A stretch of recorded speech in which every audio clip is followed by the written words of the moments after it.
Magandang araw, Bayang Pilipinas. Okay, so nandito po tayo sa MFR Trading OPC at ito po ang mga pangyayari sa mga oras na ito. Ayan, so nandito po yung mga sales at nandito rin yung mga dogs. Opo. Ayan, so marami po talaga kaming aso kahit sa area kahit sa bahay, meron po kaming 7 aso sa bahay. Sa mga negosyo ko po marami po kaming aso at saka kami po talaga nagpapakain yan. So mayroong sariling luto, sariling ulam ng mga aso at ayan, so hindi po namin pinapabayaan ang mga aso namin dito. Flex ko lang. At saka ito po ang mga pangyayari pag dito ako sa MFR Trading OPC. Ito po yung physical store. So itong mga sales na to ay sila din yung mga napupuntahan at mga nakakausap ng mga pupunta sa physical stores dahil sila yung mga naka-assign dito. At ayun nga po, dahil nandito ako, kinausap ko rin sila kung ano yung mga pwede naming i-improve. May mga suggestions sila na pwede naming i-improve.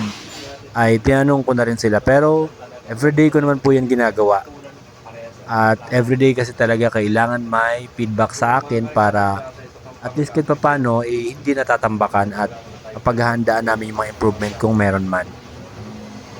Yun, so yun po ang nagiging trabaho ko dito sa MFR Trading OPC araw-araw. Market po ako dito at minomonitor ko sila, ginaguide ko sila at kinukuhaan ko sila ng feedback sa lahat ng transaction nila dun sa mga sales. So yan po ay daily routine.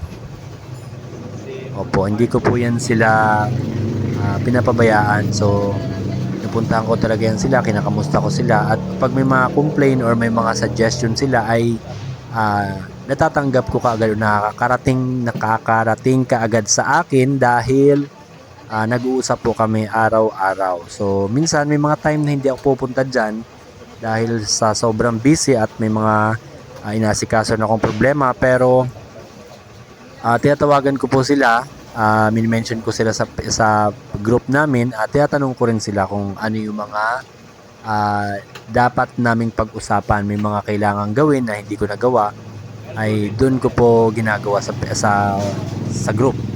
Yan. So ayan po yung mga sales namin. Actually, tatlo lang silang naka-assign dito sa taas.